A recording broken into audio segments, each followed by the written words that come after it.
korábban úgy gondoltam, vagy talán vágyvezérelt módon, hogy és hát mi van, tehát hogy egyszerűen nem engedheti meg a világ, hogy elbukjon ez a mostani próbálkozás. Aztán arra jutottam, hogy miért ne engedhetné meg. Tehát Törökország falat húzott a határon, ahol adott esetben éles lőfegyverrel védik a határt a határátlépőktől.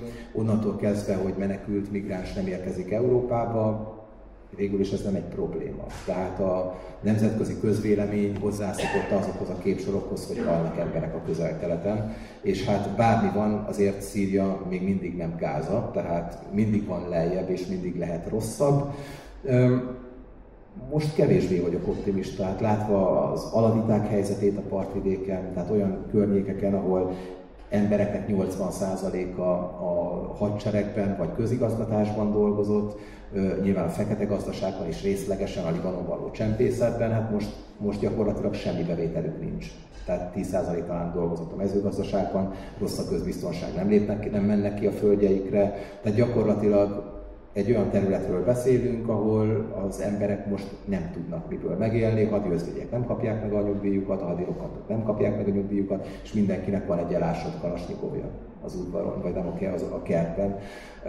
És hogyha mégiscsak kinyílnak a pénzcsapok, akkor ők lesznek a legutolsók a sorban, mert sokkal fontosabb az, hogy Aleppó, Damaszkusz, Homs, a nagyvárosokban stabilitás legyen, mint hogy a tengerparton. Nem tudom, hogy ebből mi lesz. Az anyagi problémákról jutott eszembe, hogy talán még nem hangzott el.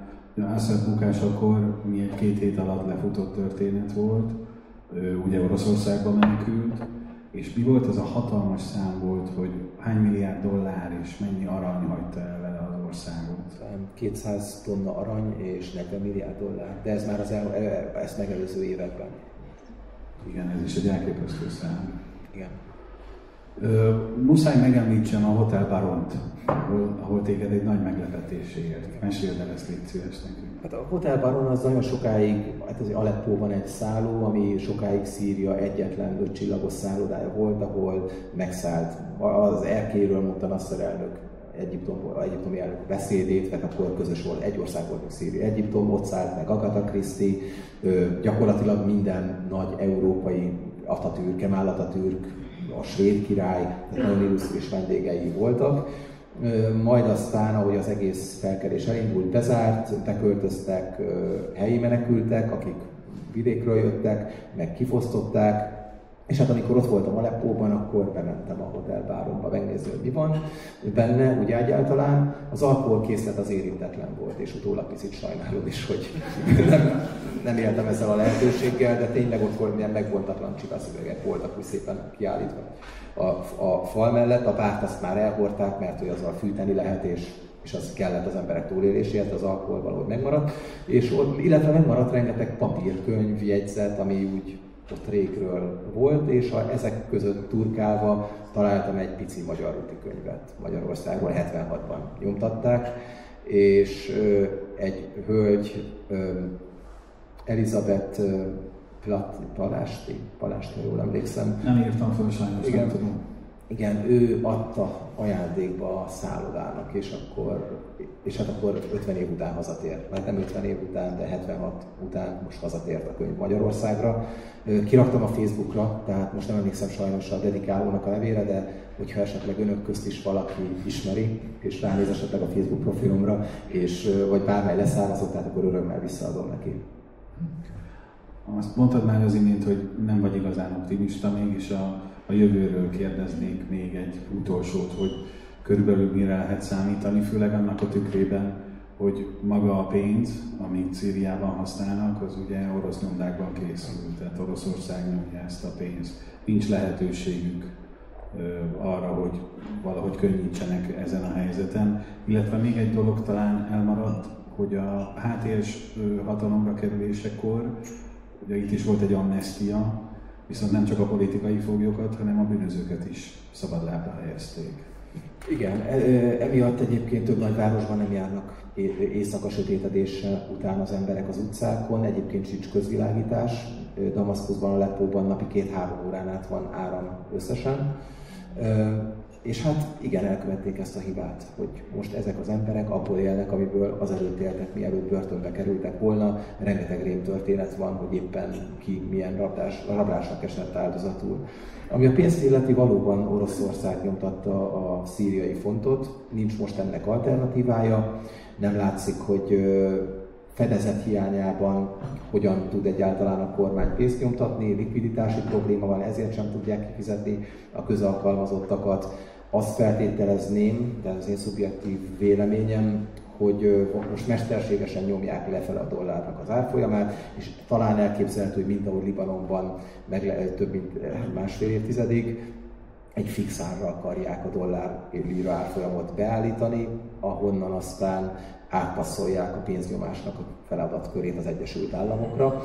Vagy még az is lehet, hogy az oroszokkal valamiféle megállapodás lesz, hiszen azt látjuk, hogy Izrael sem nézi jó szemmel azt, hogy a törökök erősödnek a szomszédban, szeretné, és azért is lobbizik az Egyesült Államok irányába, hogy az oroszok tarthassák meg a kikötőjüket Tartusz városában, a tengerparton, márpedig ha ez valamilyen módon megvalósul, akkor mégiscsak lesz egyfajta együttműködés Szíria és Oroszország között, noha az oroszok Aszad elnököt támogatták. Ez azért is reális lenne, mert az összes szíriai erőmű orosz háttérrel, vagy orosz segítséggel épült fel, a fegyverzetnek az a része, amit az izraeliek nem bombáztak még szét, az is orosz. Tehát alapvetően szüksége lenne Szíriának Oroszországra, nem beszélve arról, hogy hát az iszlamisták is szeretnek enni, már pedig az oroszoknak van búzájuk, meg gabonájuk. Nem látjuk még, hogy mi lesz a megoldás. Mi lenne az a lépés, mi lenne az az egy dolog, amire te is várnál, vagy aminek örülnél, amivel mégis egy picit megnyílhat a remény Szíria számára? Tudsz ilyet megnevezni? Egyetlen egy dolgot? Aminek én örülnék, hanem aminek ők örülnének, hogyha az Egyesült Államok a szankciókat feloldaná. Tehát ez sem ördögtől való, és elképzelhető, hogy ez is be fog következni, hiszen ez a szankció nem csak közvetlenül a szíriai rezsimet érintette, ilyen módon egyébként már okafogyottá vált, hiszen azok az emberek, akiknek adott esetben a nevére szólt, már nincsenek pozícióban. De nyilván Donald Trump egy jó üzletember, és szeretne valamit kérni ezért cserébe. Tegyük fel a törököktől azt, hogy ha nem szeretnék, hogy bukjanak az ő támogatottjaik, akkor esetleg a kurdok kapcsán az olajban gazdag területen tegyenek engedményeket. Tehát erről nem a szíriaiak fognak elsősorban dönteni, hanem leginkább az Egyesült Államok, de itt másoknak is lesz ebben még beleszólása.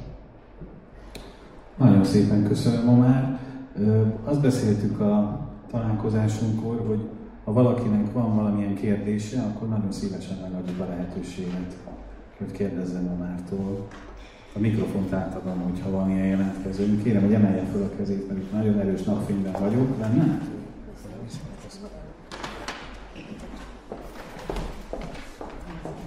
Köszönöm szépen. Most István vagyok. Nekem a kérdésem, hogyha már elkezdtük a megoldási lehetőségeket, hogy egy kicsit kitelegíteni, hogy akkor az USA hiánya, vagy újra benyomulása a Közel-Keletre, az akkor most már hasznos lenne, vagy mivel már egy ideje elfelejtette a régiót, már most lehet, hogy nem is valós ez, hanem akkor Szaúd-Arábia vagy az öböl országok lesznek ott, esetleg Irán még, akik a régiót így végül is irányítják. A középhatalmak felértékelődnek, de mondjuk Iránnak nem sok lapot osztottak mostanában, hiszen éppen az elmúlt egy évben verték ki az izraeliek az összes időkártyájukat szinte a kezükből. Oroszország szerepete persze fontos, a törököké, a szaudiaké, mint a leggazdagabb arab országé.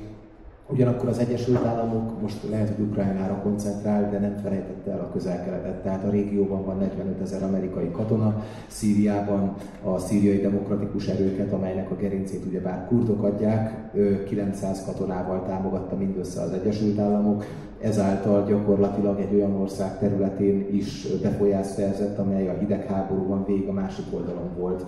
Én nem látom azt, hogy az Egyesült Államok kivonulna a Közel-Keletről, azt sem látom, hogy az amerikai fegyvereknek és védelemnek lenne alternatívája az olajban gazdag öbölországok részéről, de az egyértelműen látszik, hogy Amerika nem akar fizetni a Közel-Kelet boldogulásáért és a biztonságáért sem, ezt a cekket másokkal szeretné megfizettetni, tehát a szaudi koronaherceg ígéretet tett arra, hogy $600 milliárd fog befektetni az Egyesült Államokban. és Donald Trump persze kijelentette, hogy ő jobban szeretné, ha $1000 milliárd fektetne be. Jó, meglátjuk, hogy ebből mi lesz. A Közel-Keleten azért európai értelemben vett rendezés, béke, stabilitás nehezen elképzelhető, mert leegyszerűsítve túl sok ember van túl kis helyen, és ezek az emberek túlzottan mindenki ugyanazt a forrást akarja megszerezni. Nincs belekódolva a béke, de attól még lehet egyfajta olyan élhetőbb állapot, ami a helyieknek a mostani fényében már megváltást jelentene. Még valaki esetleg? Az enyém összetett lesz. Az enyém összetett. Folyamatosan hallgatok, Kondani Mája vagyok, és mindig a közel felmerült egy kérdés, mert én akkor voltam ki, amikor az öreg Assad volt én, most akkor volt hatalmon. Készültem kimenni Damaszkuszba, régi vágyam, hogy visszatérjek, már állami visszatérőhelye.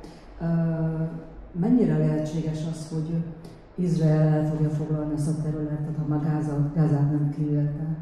Már Golánt elfoglalta, akkor lehetséges, hogy igényt tart, miért ne tenné, hogy látom mindenki engedi, hogy elfoglalja Damaszkuszig egészen azt a területet, vagy sem? Izrael elfoglalni nem szeretné, tehát gyakorlatilag Izrael megszerezte a Hermon-hegységet, tehát gyakorlatilag most felülről tudja ellenőrizni azt, hogy mi zajlik lent. Ráadásul a lakosság ott a szíriai határon, tehát ott a szíriai részen, Damaszkusz alatt, és ott Szvejda tartományban ez drúz többségű.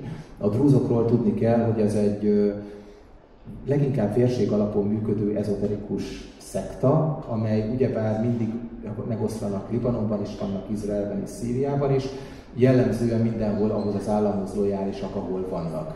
Ugyanakkor ez az a rész, ahol a drúzoknak saját milíciáik vannak, tehát ott nincs jelen egyáltalán a szíriai iszlamista vezetésnek a hadereje, vagy az ő milíciái. Izraelnek ez tökéletesen megfelel. Eleve azért is, hát Izraelnek van ebben azért tapasztalat, hogy a Libanonban a polgárháborút követően, amikor a helyi maronitákon keresztül tudta úgy érvényesíteni a befolyását, hogy neki nem kellett vért áldoznia ezért. Most is gyakorlatilag Benjamin Netanyahu kijelentette, hogy vörös vonal az a terület a szír kormányerők részéről, ami Damaszkusztól délre van, és nem fogja tűrni, hogy a drúzokat bármi érje. Egyébként sem fenyegetné a szír kormány a drúzokat, a drúzok most éppen egyébként lavíroznak, tehát ők azt mondják, hogy Damaszkuszhoz lojálisak, de azért nem rossz nekik, hogy ha bármi rosszul sülne a konszolidáció során, akkor ott van egy hátország nekik Izrael, különösen, hogy az izraeli drúzok egyébként szép számmal vannak az izraeli hadseregben és a hadvezetésen belül is, és vannak családi kapcsolatok is, amelyek átívelnek a határon Szíria és Izrael vonatkozásában, tehát ami látszik az az, hogy Izrael egy ilyen kis bufferzónát szeretne, ahol drúz lakosság van, ezzel megakadályozva azt, hogy az iszlamisták, de sokkal inkább Törökország közvetlenül a határaihoz érjen. Azért pár hónapja lehetett olvasni, hogy nemzetközi sajtóban, hogy Izrael lebombázta az egész Tartus környékét. Most akkor azt mondják, hogy oroszok kivonultak, akkor mit bombáztak le igazából? Mi a szándékuk? Tehát a színhadseregnek a hadászatát ott lehet bombázni a kikötőket, de akkor ott vannak az oroszok, akkor úgyis csak ott maradtak az oroszok. Ezért megkérdezni, hogy mennyire vannak mégis jelen az oroszok, úgy tudom, hogy kivonultak. Az oroszokat nem bombázták az izraeliek, sőt az elmúlt évtizedben, tehát 15 óta, mióta az oroszok bent vannak, gyakorlatilag az izraeli légierő az oroszokkal koordinálva hajtotta végre a csapásait iráni érdekeltségek ellen Szírián belül. És mennyire volt szándékuk egyáltalán, hogy a szír hadsereget megsemmisítsék? Nem a szír hadsereget, tehát már megtörtént a rezsimnek a bukása Szíriában. Az izraeliek azt akarták elkerülni, hogy olyan fegyverek kerüljenek az új szír kormánynak a kezében, ami abban az esetben, hogyha kiderül, hogy mégsem jó indulatúak Izraellel szemben, mert ugyebár az új szír vezetés számos gesztust tett Izrael irányába, kijelentették, hogy ha Szaúd-Arábia békét kötne, akkor ők is beállnának a sorba, stb., hogy nincs ambíciójuk Szírián kívül, de általános békét akarnak, tehát, de egyrészt Izrael nem bízik bennük, érthető okokból, másrészt pedig nem tudja, hogy lesz-e stabilitás, milyen frakciók kerülnek pozícióba, tehát egyszerűen ezt a helyzetet kihasználva biztosította a maga stratégiai érdekeit. Ismerősöm mondta, hogy igazából azért nem biztonságos még kimenni Szíriában, mert hogy mindenkinél vannak fegyverek, most ezeket gyűjtik össze. Tehát ez az oka igazából még nem biztonságos, vagy egyáltalán maga a helyzet, hogy a rablók ugye kiergetik a börtönökbe az embereket. Mert akkor értem, amikor simán sétáltunk az utcán, és a világ legszebb hely és a legboldogabb, nyugodtabb helye volt. A keresztényektől, a zsidóktól kezdve, muszlimok együtt, tehát nem volt gondok. Tehát mindig ott éreztem magam legbiztonságosabban. Most igazából ez a helyzet, hogy emiatt nem lehet visszatérni nekünk, mint turistáknak netán, ha már Elsősorban a köztörvényesek miatt egyébként azért az országnak jelentős része biztonságos, hogyha az ember a szabályokat betartja. Meglepő módon az északnyugati Idlib tartományban láttam a legnagyobb biztonságot, ahol ugyebár tele van dzsihadistákkal, de hát, hogy ahol sok a dzsihadist volt, nem akar senki kirabolni senkit.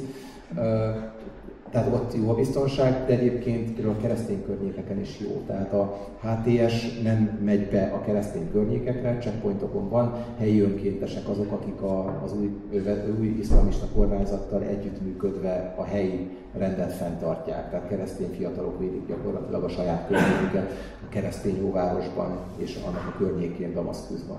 Köszönöm, akkor már nem mikrofon senki másra, de Maguláról tud esetleg valamit, hogy Magula, hogy mennyire lett tönkre? Nem jártam ott, nem tudom, hogy sajnos. Akkor gratulálok. Köszönöm. Köszönöm, igen. Nem szeretném. Én is vagyok vele. Az én témám egy kicsit komorabb lesz, és nem tudom, hogy mennyire lehet erre valós választani. Ugye azért Szíriában és Irakban elég jelentős ideig az iszlám állam volt hatalmon és uralta az egész területet.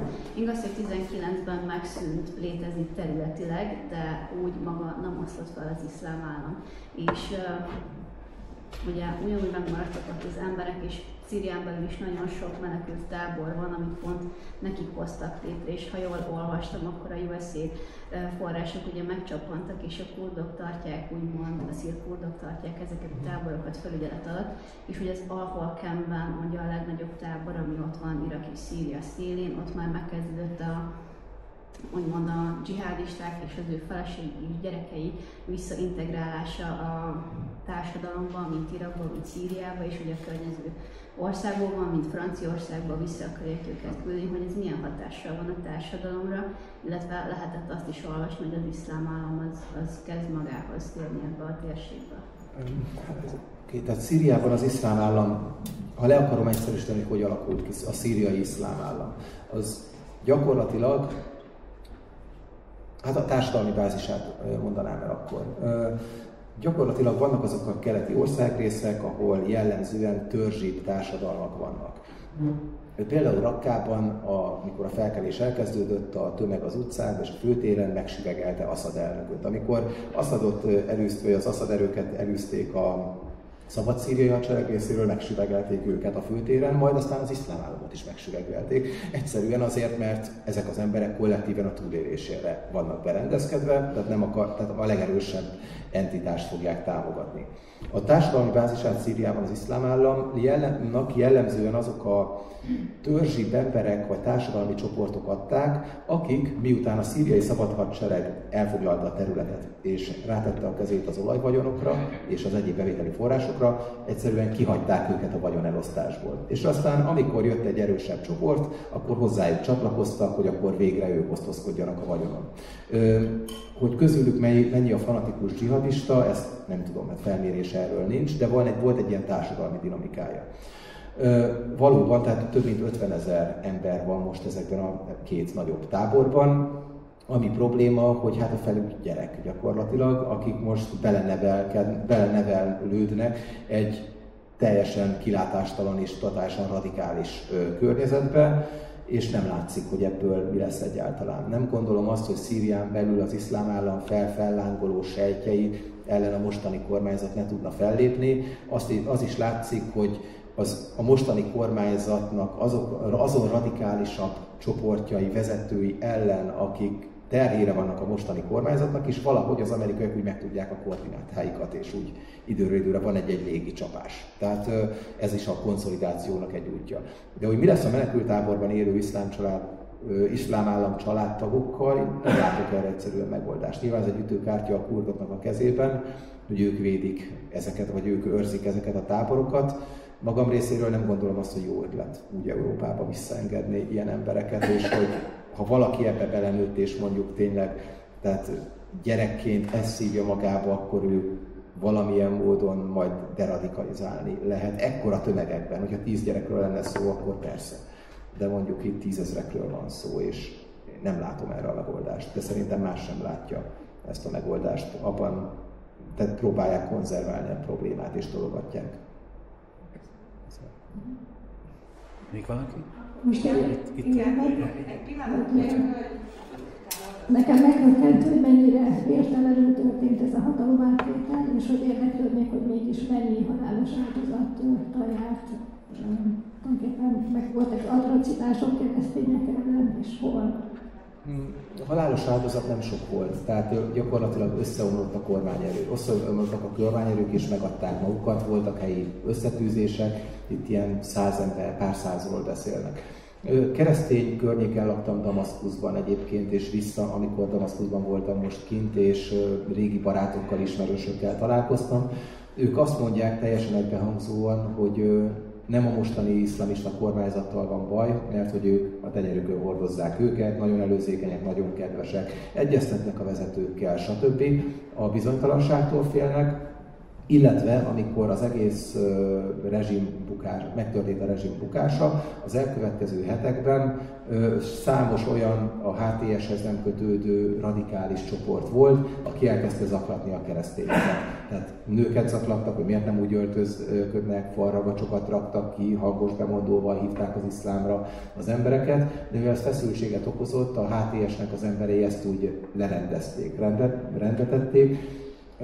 Ha egyébként a keresztényekről ajánlhatok saját írást, bocsánat, a Mandineren jelent meg, tehát hogyha a nevemre rákeres és keresztény és Szíria, gyakorlatilag leírtam. Igen?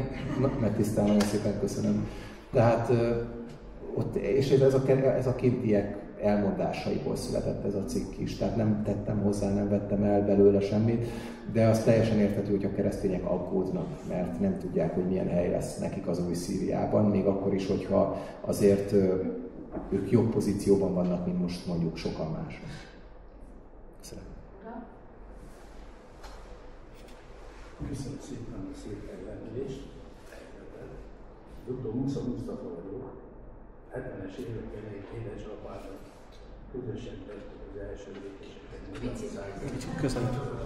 Debrecenbe, én meg Pécset. Orvos lettem, szülésznői. Szívei kurva.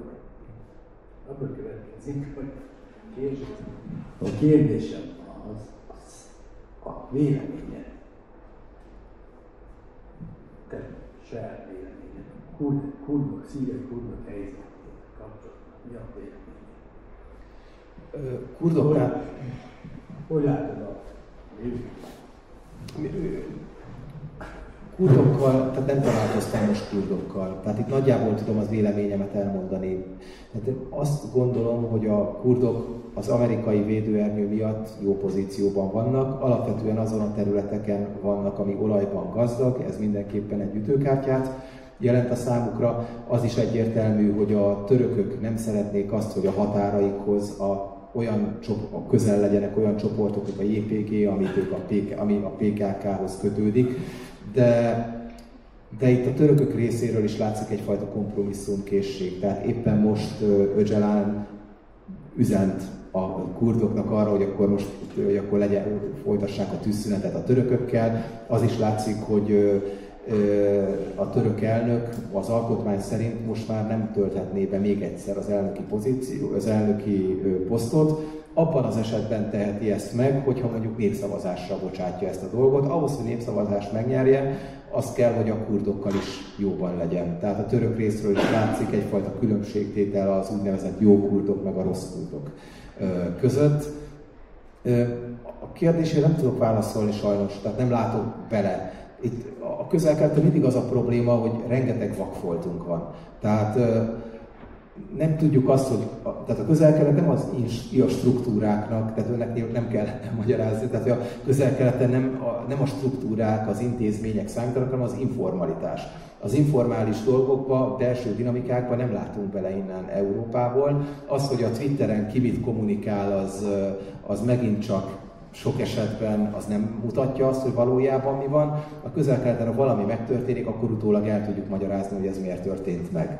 De nem sok embert ismerek, aki megjósolta volna az arab tavaszt, aki megjósolta volna Assadnak a bukását, vagy aki most meg tudná mondani, hogy mi lesz a kurdokkal, ha csak nem vágyvezérelt vagy félelemvezérelt módon próbál elemezni. De hogy őszinte akarok lenni, akkor túl sok a variáns a történetben, nem látszik, hogy az amerikaiak és a törökök pontosan miben állapodnak meg, nem látszik az sem, hogy az oroszok és az amerikaiak hogyan fogják a nagy megállapodásukon belül Szíriában is újra keverni a lapokat. Az sem látszik, hogy a kurdokon belüli dinamikák hogyan hatnak a török belpolitikában, legalábbis nem teljesen tiszta, ezért nem merek jósolni. Köszönöm szépen, csak egyszerűsítem egy kicsit adott. Abban 4 országban, Törökország, Irán, Irak, Szíriában kb. Becslések szerint 40-50 millió kurd van. Ezeknek van egy álmuk. Ezeknek nincs joguk, hogy ez az álmuk valahol várjuk. Míg törököknek van államuk, perzsáknak, araboknak, 23 államuk van, közben kurdok a térségen a legrégebbi nép. Nem, morálisan egyet tudok érteni önnel, csak a Közel-Keleten, tehát meg a világon általában nem a moralitás szokott győzni, hanem az erőviszonyok. Tehát, tehát azt látjuk, hogy kik ellen érdekeltek ebben. És abban sem vagyok teljesen biztos, hogy a törökországi és az iraki kurdoknak a társadalmi struktúrájuk, szerkezetük teljesen kompatibilis, és hogy az ottani belső érdekek is teljesen abba az irányba mutatnának, hogy legyen egy nagy egységes kurd haza, de morális szempontból egyetértek önnel. Köszönjük szépen, ha nincs több kérdés. Még ott van egy. Van még? Tessék, parancsolj! Az egy kérdésem az, hogy említetted, hogy a rezsimbukás óta mekkora az instabilitás, illetve hogy nagyon sok probléma fennáll, és az onnan a kérdésem, hogy az előbb említetted, hogy utólag meg lehet magyarázni dolgokat, vagy esetleg erre a rezsimbukásra, vagy a HTS-nek egy alternatívájára lett-e volna, vagy van-e egyáltalán szerintem? Hogy a HTS-nek van-e alternatívája? Hát, hogy másrészt meg tudta volna valósítani, és akkor hogy vagy, hogy tehát ugye több mint 10 évig eltartott ez a polgárháború, és hogy nem történt meg semmilyen változás, illetve a rezsimbukás csak most is, hogy miért most, és miért pont a HTS szerinted? Hát ő közrejátszott az egészben a politikai helyzet, tehát az, hogy Irán megroppant gazdaságilag, meg egyébként is a térségben, az, hogy a Hezbollahot gyakorlatilag visszaszorították, az túlzásnak teljesen a polgári szférában Libanonban, de alapvetően megroppant a Hezbollah Libanonban, az, hogy Oroszországot lekötötte Ukrajna, tehát ugye a nemzetközi támogatás az kihátrált gyakorlatilag a rezsim mögül, illetve a rendszer belülről is erodálódott a rossz gazdasági helyzet miatt, az általános elégedetlenségek miatt, tehát itt nem csak a szunniták részéről, hát az alaviták sem éltek túl jól. Tehát azért, ha egy alavita katona mondjuk nem egy checkpointnál szolgált, akkor ő is $30 élt egy hónapban, és nem volt egyéb lehetősége bárhogy pénzhez jutni, az ő közösségüket is kivéreztette a háború, tehát egyszerűen a gazdasági helyzet volt kifejezetten rossz. Hogy miért a HTS? Hát a HTS-re is egyébként nagy nyomás nehezedett Idlibben. Tehát Idlib tartomány volt, azóva oda buszoztatták a felkelőket az ország minden részéről. Egy 1,5 milliós megye 4,5 milliósra duzzadt. Ott is voltak egyébként részlegesen, hát voltak gazdasági problémák, nem akkorák, mint máshol, mert Törökország gazdaságilag kvázi annektálta ezt a területet. Török lirával fizetnek, zajlott a kereskedelem Törökországgal, de mégiscsak ott is volt elégedetlenség, különösen a török határ mellett élő 6-800 ezer ember körében, aki gyakorlatilag sátortáborokban élt, és az ország különböző részeiből érkezett. Tehát nyáron már most már Ahmad al-Shara, de előtte El Jolani néven futó vezetőjük ellen voltak tüntetések Idlibben. Tehát itt alapvetően volt egy belső nyomás, ami miatt ők elindultak északról délre. Nyilván ez török jóváhagyással történt, a törökök gondolom úgy voltak vele, hogy igazából nem fáj nekik, hogyha a dzsihadisták kivéreznek, ott olyan mértékben, aztán amikor kiderült, hogy elég jól haladnak előre, akkor ebbe becsatlakozott a törökök által támogatott szíriai nemzeti hadsereg is. meg délről is megindultak a drúzok, de mivel a HTS-nek volt olyan szintű kormányzási tapasztalata Idlibben, és az ő struktúráik voltak nem alkalmasak erre, de a legkevésbé alkalmatlanok, ezért gyakorlatilag ők kerültek pozícióba. Nagyon szépen köszönjük a figyelmet!